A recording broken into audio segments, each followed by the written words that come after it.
మహాకుంభమేళా ఇప్పుడు ఎక్కడ చూసినా ఇదే మాట వినిపిస్తూ ఉంది. ఎందుకంటే ఇది సాధారణ కుంభమేళా కాదు. 144 సంవత్సరాల తర్వాత వచ్చిన కుంభమేళా. ఎక్కడెక్కడ నుండో సాధువులు, సన్యాసులు, మహాపురుషులు ఈ కుంభమేళాలో పాల్గొంటున్నారు. రాజస్నానాలు చేస్తున్నారు. వారిలో ఒక బాబా గురించి అందరూ స్పెషల్గా చెప్పుకుంటున్నారు. ఒకే ఒక నైట్లో సోషల్ మీడియాలో వైరల్ అయిపోయాడు. ఆయన మాట్లాడుతున్న ఇంగ్లీష్ చూసి ఇంగ్లీష్ ఛానల్ రిపోర్టర్ కూడా షాకయ్యాడు. ఆయన క్వాలిఫికేషన్ చూసి పెద్ద పెద్ద సెలబ్రిటీలు కూడా ముక్కున వేలేసుకున్నారు. ఇంతకీ ఆ బాబా ఎవరు? ఆయన స్పెషాలిటీ ఏంటి? ఐఐటి చదివి కూడా ఆయన బాబాగా ఎందుకు మారాల్సి వచ్చింది? ఇలాంటి వివరాలన్నిటినీ ఈరోజు ఈ వీడియోలో చెప్పుకుందాం. అంతకంటే ముందు మీరు మా ఛానల్ని సబ్స్క్రైబ్ చేసుకోకపోతే వెంటనే సబ్స్క్రైబ్ చేసుకోండి. మీరు శివభక్తులైతే కామెంట్ సెక్షన్లో ఓం నమఃశివాయ అని టైప్ చేయటం మర్చిపోకండి. మరి ఈ ఐఐటి బాబా స్టోరీ మొదలు పెడదామా? మహాకుంభమేళాకు ఈసారి ఎంతో మంది చిత్ర విచిత్రమైన సాధువులు వచ్చారు. నెత్తిమీద పావురాన్ని పెట్టుకునే కబూతర్ బాబా, లిల్లీఫుట్ బాబా, 35 సంవత్సరాల పాటు స్నానం చేయని బాబా, 40 సంవత్సరాల నుండి కేవలం టీ తాగుతూ బతుకుతున్న బాబా, నెత్తిమీద గడ్డి మొలపించే బాబా. అబ్బో, ఇలా ఒకరు కాదు, ఇద్దరు కాదు, ఎంతో మంది స్పెషల్ సాధువులు మహాకుంభమేళాకు వచ్చారు. ఈసారి మహాకుంభమేళాకి 40 కోట్లకు పైగా భక్తులు కూడా వస్తున్నారు. ఉత్తరప్రదేశ్లోని ప్రయాగ్రాజ్ వేదిక మీద ప్రారంభమైన మహాకుంభమేళాకు స్పెషల్ అట్రాక్షన్గా కొంతమంది బాబాలు, సాధువులు ఉన్నారు. త్రివేణి సంగమంలో పుణ్యస్నానం చేస్తే ఎంతో పుణ్యం లభిస్తుందని, డైరెక్టుగా మోక్షం ప్రార్థిస్తుందని చాలామంది నమ్ముతూ ఉన్నారు. వీళ్లందరికంటే ఒక బాబా గురించి మాత్రం ఎక్కడ చూసినా అందరూ చెప్పుకుంటూ ఉన్నారు. ఆ బాబా గురించి వింటే మీరు కూడా ఖచ్చితంగా షాకవుతారు. అతనే గోరఖ్ బాబా అలియాస్ అభయ్ సింగ్. ఆయన ఎందుకు స్పెషల్ అంటే ఆయన ఏరోనాటికల్ ఇంజనీరింగ్ చేశారు. దేశంలోనే టఫెస్ట్ ఎగ్జామ్ ఐఐటి పాసయ్యారు. కెనడాలో జాబ్ చేశారు. ఒక గొప్ప ఏరోనాటికల్ ఇంజనీర్గా ఎన్నో కోట్ల రూపాయల శాలరీని తీసుకునే అవకాశం ఉన్నప్పటికీ కూడా అన్నిటినీ వదులుకొని సన్యాసి అవతారమెత్తారు. ఈ బాబా గురించి తెలుసుకుంటే మనకు దిమ్మ తిరిగిపోతుంది. టాప్ లెవెల్లో ఇంగ్లీష్ మాట్లాడగలరు. దుమ్ము లేపేలా స్పీచులు ఇవ్వగలడు. అంతం, చదువు, తెలివితేటలు అన్నీ ఉన్నాయి. ఐఐటిలో జాబ్ కొట్టడం చాలా మంది యంగ్స్టర్స్ డ్రీమ్. అలాంటి డ్రీమును కూడా కాదనుకున్నాడు. అసలు ఈ బాబా గురించి అందరికీ ఎలా తెలిసిందంటే ఒక న్యూస్ ఛానల్ వాళ్ళు మహాకుంభమేళాలో రిపోర్టింగ్ చేస్తూ ఉన్నారు. అసలే ఇది 144 సంవత్సరాల తర్వాత నిర్వహిస్తున్న మహాకుంభమేళా. ఇప్పటికే చాలా మంది ఎన్నో రీల్స్, వీడియోస్ చేస్తూ సోషల్ మీడియాలో అప్లోడ్ చేస్తూ ఉన్నారు. అలా అనుకోకుండా చిరునవ్వులను చిందిస్తూ ప్రశాంతంగా చూస్తున్న ఒక కుర్రాడిని న్యూస్ రిపోర్టర్ చూశాడు. అతని బ్యాక్గ్రౌండ్ ఏంటి అని ఎంక్వైరీ చేసిన ఆ రిపోర్టర్కి మైండ్ బ్లాక్ అయింది. ఎందుకంటే ఐఐటి ముంబై నుండి గ్రాడ్యుయేట్ అయ్యాడు ఈ బాబా. ఏంటి, ఐఐటి బాంబేయా? నేను నమ్మను అని ఆ రిపోర్టర్ మనసులో అనుకున్నాడో ఏమో కానీ ఆ వీడియోని మాత్రం సోషల్ మీడియాలో అప్లోడ్ చేశాడు. సోషల్ మీడియాలో రాత్రికి రాత్రే ఆ వీడియో వైరల్ అయింది. జనాలు ఎగబడి ఆ వీడియోని షేర్ చేసుకోవటం స్టార్ట్ చేశారు. పెద్ద పెద్ద సెలబ్రిటీలు కూడా ఐఐటి బాబా గురించి ట్వీట్స్ చేస్తూ ఉండేసరికి ఒకే రాత్రికి ఈ బాబాజీ ఫేమస్ అయిపోయాడు. ఈ ఇయర్ మోస్ట్ సర్చ్డ్ గూగుల్ సెలబ్రిటీగా ఇతనే ఉంటాడు అనడంలో కూడా ఆశ్చర్యం లేదు. సో సోషల్ మీడియాలో వైరల్ అయ్యాక బ్యాక్గ్రౌండ్ వెరిఫికేషన్ జరుగుతుంది కదా. అతని బ్యాక్గ్రౌండ్ గురించి తెలుసుకున్న తర్వాత జనాలకు దిమ్మ తిరిగిపోయింది. ఐఐటి బొంబాయిలో ఆయన గ్రాడ్యుయేట్ అయినట్టుగా ఫోటోలు, వీడియోలు కూడా వైరల్ అయ్యాయి. ఏరోస్పేస్ ఇంజనీరింగ్ ఐఐటిలోనే చాలా టఫెస్ట్ పార్ట్. అలాంటిది అభయ్ సింగ్ అలవోకగా ఐఐటి కంప్లీట్ చేశాడు. చిన్నప్పటి నుండే చాలా తెలివైన అభయ్ హర్యానాలో ఒక మిడిల్ క్లాస్ ఫ్యామిలీలో పుట్టాడు. ఆయన ఒక గొప్ప ఇంజనీర్ అవుతాడని అతని ఫ్యామిలీ మెంబర్స్ ఎన్నో ఆశలు పెట్టుకునే ఉంటారు కదా.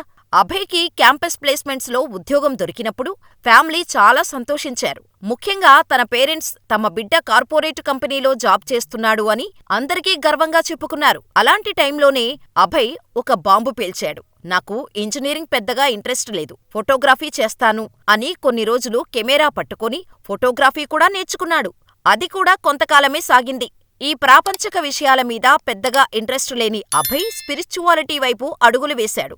ఈసారి ప్రయాగ్రాజ్లో నిర్వహిస్తున్న కుంభమేళాలో ఆయన స్పెషల్ అట్రాక్షన్గా మారిపోయారు. ఇక్కడ మీకొక ఇంట్రెస్టింగ్ విషయం చెప్పాలి. అభయ్ ఈ విధంగా సన్యాసిగా మారటం వాళ్ళ ఫ్యామిలీలో ఎవరికీ ఇష్టం లేదు. చిన్నప్పటి నుండి అల్లారుముద్దుగా పెంచుకున్న కొడుకు ఒక సన్యాసిగా మారిపోతే ఎవరు మాత్రం తట్టుకోగలరు? అభయ్ వాళ్ళ నాన్న కూడా ఇప్పుడు ఇదే తలుచుకుంటూ బాధపడుతూ ఉన్నాడు. లక్షలు లక్షలు పోసి అభయ్ని ఏరోస్పేస్ ఇంజనీరింగ్ చదివించారు ఆయన తండ్రి. ఆయన పేరు కరణ్ గ్రేవల్. అభయ్ వాళ్ళ నాన్న హర్యానాలోని టాప్ మోస్ట్ లాయర్. కానీ కొడుకు మాత్రం ప్రపంచంలో ఉన్న సుఖాలను వదులుకొని స్పిరిచువల్ మార్గాల్లో కఠినమైన సాధన చేస్తూ ఉన్నాడు. ప్రతిరోజూ నేలమీద పడుకొని చల్లటి నీళ్లతో స్నానం చేయటం, కేవలం ఒకే ఒక నారింజ రంగు గుడ్డ మాత్రమే కప్పుకోవటం, చలికి వణికిపోతూ ఉన్నప్పటికీ ఆ చలి రాత్రుల్లోనే పడుకోవటం, ఇంకా చెప్పుకోవాలంటే చాలా ఉన్నాయి. ఒక సాధువుగా మారటం అంత సులభమైన పని కాదు. ఎంతో గట్టి హృదయం ఉండాలి. ముఖ్యంగా మోహమాయలను వదులుకోవాలి. భగవంతుడి పట్ల ఎంతో నమ్మకం, భక్తి ఉండాలి. ఇవన్నీ అభయ్లో పుష్కలంగా ఉన్నాయి. అందుకే కోట్ల రూపాయల శాలరీని వదులుకొని ఆ ముక్కంటినే నమ్ముకున్నాడు. అభయ్ ఐఐటి కంప్లీట్ చేసిన తర్వాత డిజైనింగ్లో మాస్టర్స్ పూర్తి చేశాడు. కెనడాలో కొన్ని నెలలు పనిచేశాడు. అయితే కెనడాలో జాబ్ రిజైన్ చేసి ఇండియాలో ఉన్న స్పిరిచువల్ ప్లేసెస్లో కొన్ని నెలలు గడిపాడు. షిమ్లా, ముసోరియా, ధర్మశాల ఇలా ఎన్నో చోట్ల సింపుల్గా జీవించాడు. ఈ స్పిరిచువల్ ప్లేసెస్ గడిపిన తర్వాత అభయ్ సన్యాసిగా అవతారమెత్తాడు. అయితే గత 6 నెలల క్రితం వరకు కూడా అభయ్కి వాళ్ళ నాన్న కరణ్కు మధ్య కమ్యూనికేషన్ ఉండేది. అయితే ఈ మధ్యనే అభయ్ తన తండ్రిని బ్లాక్ చేశాడు. ఆయనతో పూర్తిగా మాటలు కట్ చేశాడు. ఇంటి దగ్గర ఆయన కోసం బెంగపెట్టుకున్న తల్లి కన్నీళ్లు పెట్టుకుంటూ తన కొడుకు తిరిగి వస్తాడు అని ఎదురుచూస్తూ ఉంది. కాని ఆధ్యాత్మిక మార్గంలో ఇంత దూరం ప్రయాణించిన తర్వాత అభయ్ తిరిగి తన ఇంటికి వెళ్తాడు అని చెప్పటానికి లేదు. చిన్నప్పటి నుండి ఇండిపెండెంట్గా బతకటానికి అలవాటు పడిన అభయ్ తన జీవితాన్ని తనకు నచ్చినట్టుగా జీవించే అధికారం ఉందని, తనమీద మేము ఎలాంటి ఒత్తిడి పెట్టమని కరణ్ చెబుతున్నారు. రియల్లీ గ్రేట్ కదా. నిజానికి అభయ్ ఐఐటి చేశాక కూడా స్పిరిచువల్ లైఫ్ ఎందుకు సెలెక్ట్ చేసుకున్నారు? ఆయన్ని ప్రభావితం చేసిన విషయమేంటి?